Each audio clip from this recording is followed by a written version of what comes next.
Welcome back to Arise Prime Time, where we offer perspectives on the news and talking points of the day. I'm Charles Anyagolo. Now, every election season comes with big promises, but perhaps no promise is bigger or more difficult than the promise to unite Nigeria, a country divided by politics, ethnicity, religion, insecurity, and deep economic hardship.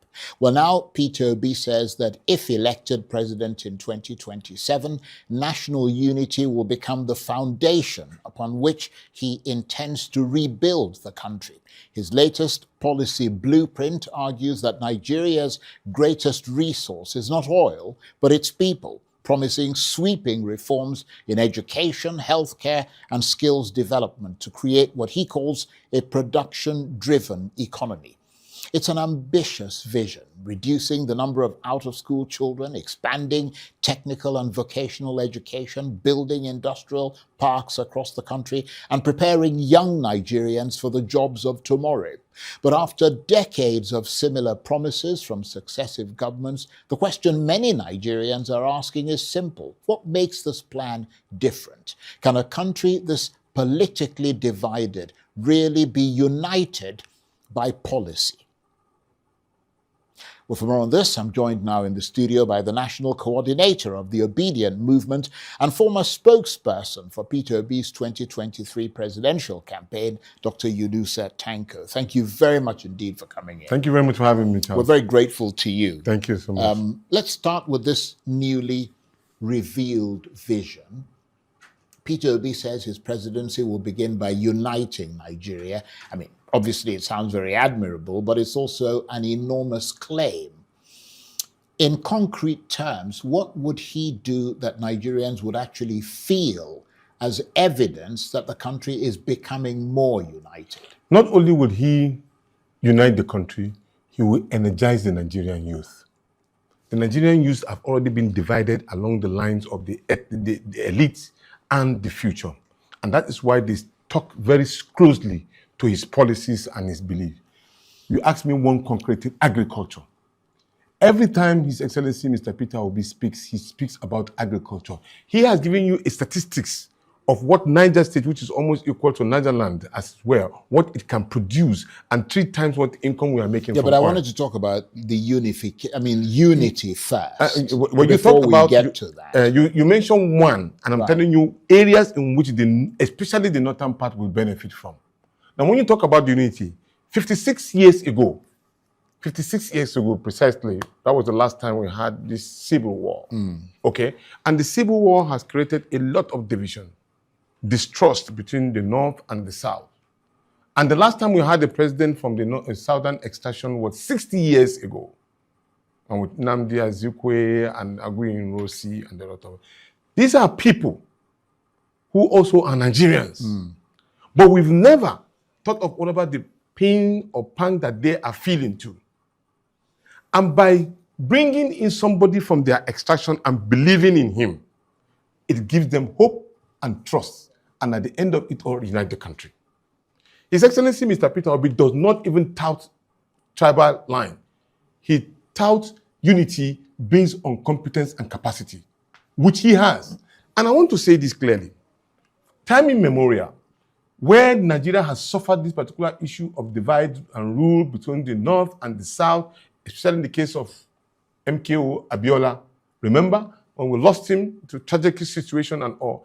The north also came in and sacrificed their interests and bringing in President Olusegun Obasanjo. So this is another time to bring in a Peter Obi to unite the country.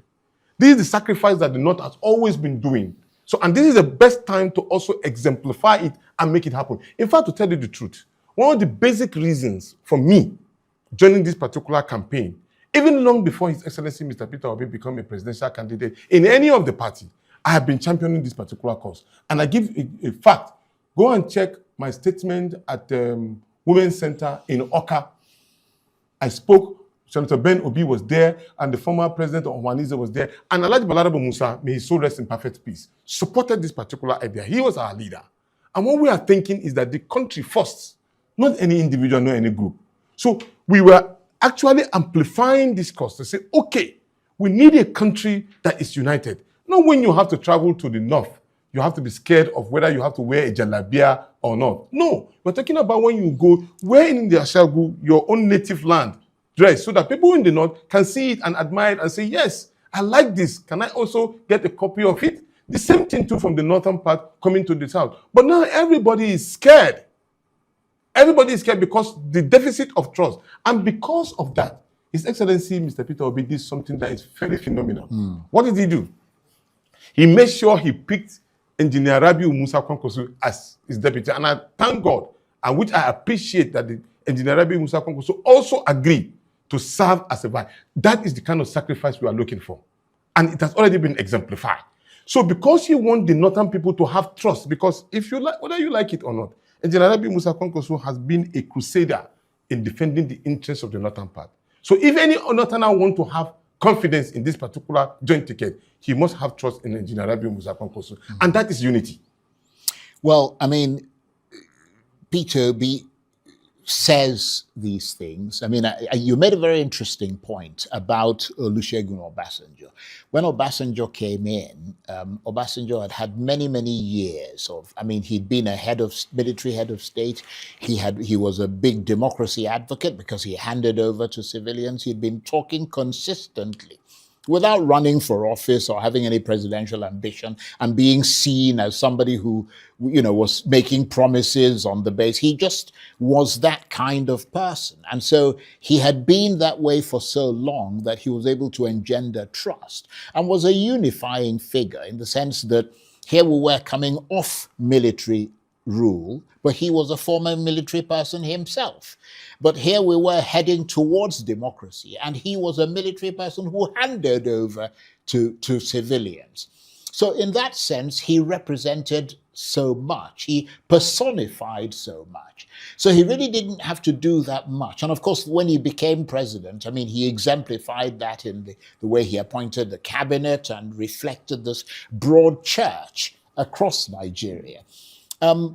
People will ask questions, though, about how Peter Obi intends to do this, because Peter Obi has always been more of a regional character than a national one. I mean, he was a regional governor, a state governor and all the rest of it. How exactly does he intend to build trust among regions and communities that increasingly, as you correctly pointed out, distrust one another? Because, like, for example, he's a kind of a practical person. I just gave you a practical example in order to get the trust of the North in particular. And he did that. But not only that, because he also knows that Engineer Rabiu Musa Kwankwaso runs a populist agenda, meaning that he is interested in education, technical work of training the children, transforming their lives from poverty to prosperity and all of that. So their ideology meets together. So in the case of his practical situation, as what he has done, because this, when you are touting the idea of unity, it's not something that you say. You must have practicalized it one way or the other. Today, the ADC to His Excellency Mr. Peter Obi is alive. He's a man from Kano State. He was his ADC. So when you're looking for trust, the first person that you trust is the man behind you with a gun. And he's a northerner. And he's still living alive. So you see, practically he has exemplified it. In terms of trust, I am one of his aides. I'm from North, I'm from Kano State. I speak on his behalf. Sometimes even if I speak, he doesn't query me. You understand what I'm saying? So that is another enormous trust. One of the biggest organizations in Nigeria today, you can say, is the Obedient Movement. And I am heading it, or I'm coordinating it when he is the leader. That is enormous trust. I'm not the only one. I'm not the only one. There's Malam Ibrahim, there's Malam Ibrahim. At the point in time, there's a lot of us who are but a lot of people would argue that that's not necessary. I mean, if you go to the APC, if you go to Atiku Abubakar's camp, I mean, they've all got people from different ethnicities who are close to them. I mean, Atiku's spokesman, Paul Ibe, is from the southeast. Yes, I mean, you've got people from, different persuasions. Atiku, the President Tinubu has people from different parts of the country and so on. Exactly. So that's not necessarily an example of the fact that this is how you're going to kind of unite the country. One of the major problems that we have in this country is trust. If you can't trust your aide, you can't trust the people that work with you, then you have a problem. That's true. We can argue that. So, but then the fact is that when you say practical example, I just gave you one. And I also said what he extended as regard to what he intends to do by working together with Engineer Rabi Musa Kwankwaso. The first thing that he is interested in is agriculture. I've mentioned it. And he's also talking about technical work that is going to transform the children. And Well, he also talked about education, pulling people from about 20 million out of school children back into the educational line. Yeah. Apart from that, well, that's what every government says. But then they're going you to have do to give that. you have to give an opportunity for somebody to practicalize what he has done over in his own state. Well, he has done it in his state. Well, let me ask you this, Yes, just please. on that same theme of national reconciliation.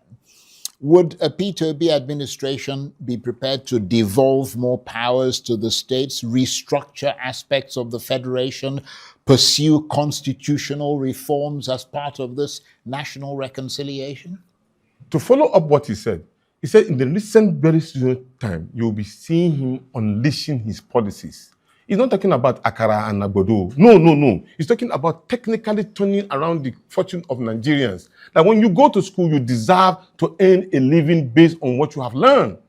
If it's technically you have learned that, not for you to reduce somebody who has gone to school to go to 4 corners of the university and or you now return him to a street beggar. Even if you are going to sell Akara or sell Agbado, it must be done in a unified manner that can bring in more money into the country, but not in this one conventional way. So we must talk, and this person that we're talking about has been able to generate a lot of interest of the Nigerian youth. They believe in him, strongly so. Even those who do not believe in him in the northern part, some of them has already started having the feeling that, look, this man has been able to account for every kobo that he has led a state.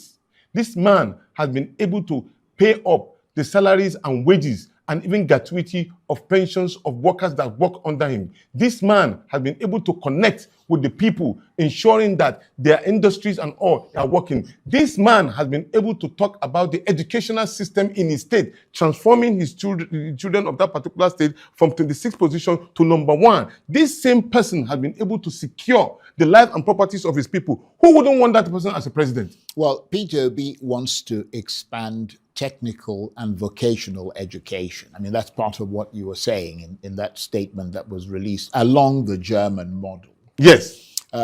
Germany's apprenticeship system is supported by a highly industrialized economy. Nigeria doesn't yet have that industrial. That is why he's been talking about Nigeria production. doesn't have that industrial base. What comes first, the skilled workers or the industries that will employ them? Do you want even an industry exam when you don't have the workers? The workers first, of course. You must train them before you can even have the industry. Because if you don't have a workforce, you may be importing workforce from another country, and that will not develop your economy. So the first thing is that's why majority of us go to school, don't we? We want to learn exactly how we are going to turn around A, B, C, D. So when you say technical school, it's very fundamental. When you teach them how to be technically indulged, it helps to build the country, the kind of production company that will go in line with what they have studied. But when you have a volume of industry and then you have no workers, what do you expect? A total collapse of the production. So he argues that Nigeria must move from consumption to production. I mean, it's a popular phrase. That's now, right. And it's become a sort of almost a cliche. But if he became president, what would be the first economic decision that would begin to translate that into action? Cut waste, unnecessary spending, accounting to the people. When you say you are going to do ABC, you do ABC. That's what we don't have in our system. Most of our leaders don't even account for what is under their coffers. And when you can account and say, I apply ABC, I even pity those who will work with Mr. Peter Obi as president. Because every day and night they'll be engaged in working. I'm telling you, there's no rest for them. Because he has a 4-year tenure that he said he's going to do. And you can believe that he's going to turn around the whole country into a kind of a production country. Yeah, but you know, one recurring criticism of opposition parties in this country is that they come up with these very attractive visions. They produce these attractive, but not detailed implementation plans.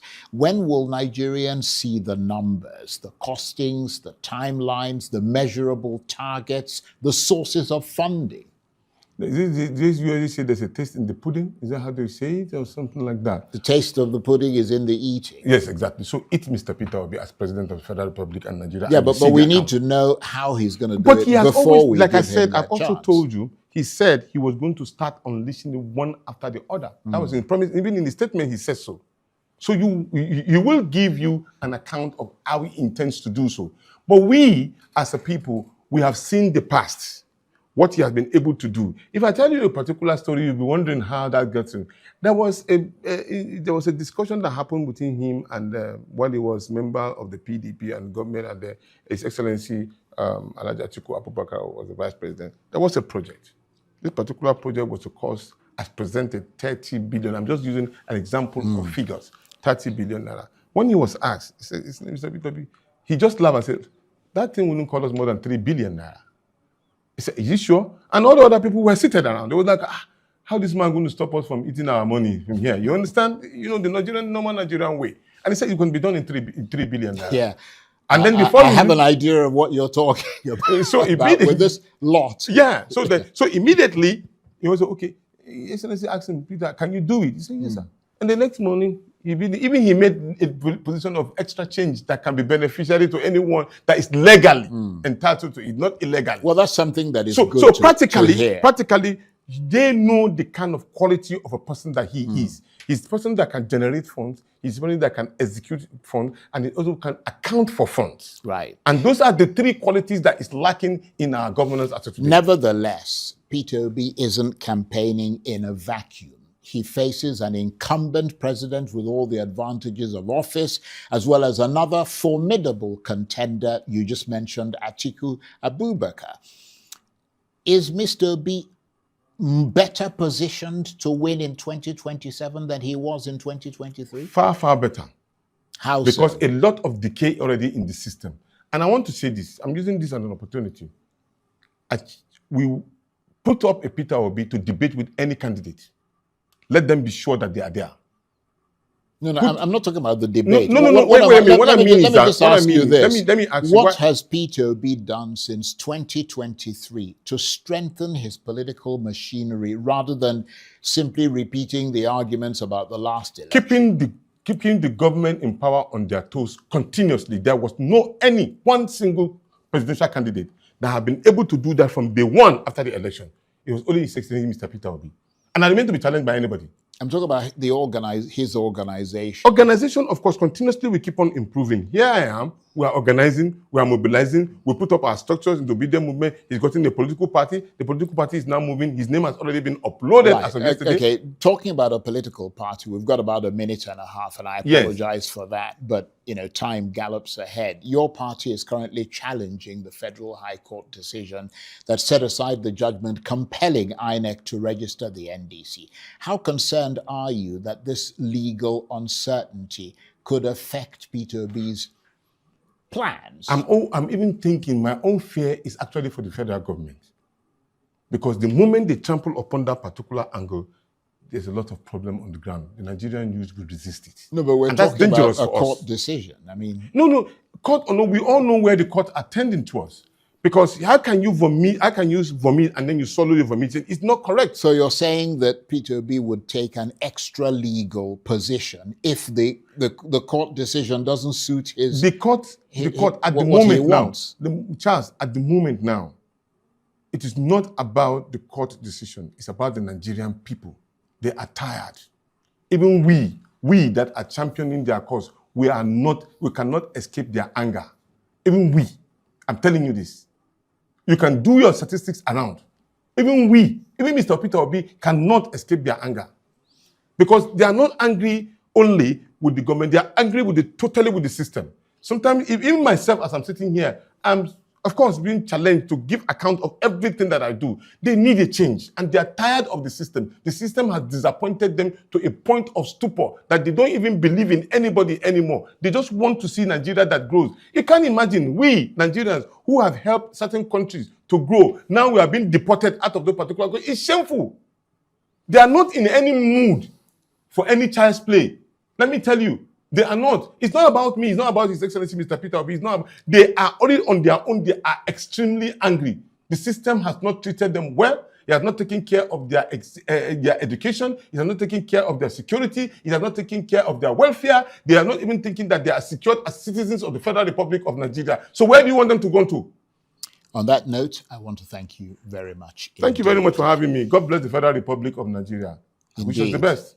And I want to thank you for coming in. We Thank you really very much for having appreciate that. Dr. Yunusa Tanko is the National Coordinator of the Obedient Movement. Thank you very much. Thank you very much, Hami. God bless Nigeria. That's it for this edition of Arise Prime Time. Join us again tomorrow. From me and the entire team here in Abuja, bye-bye, and thank you for watching.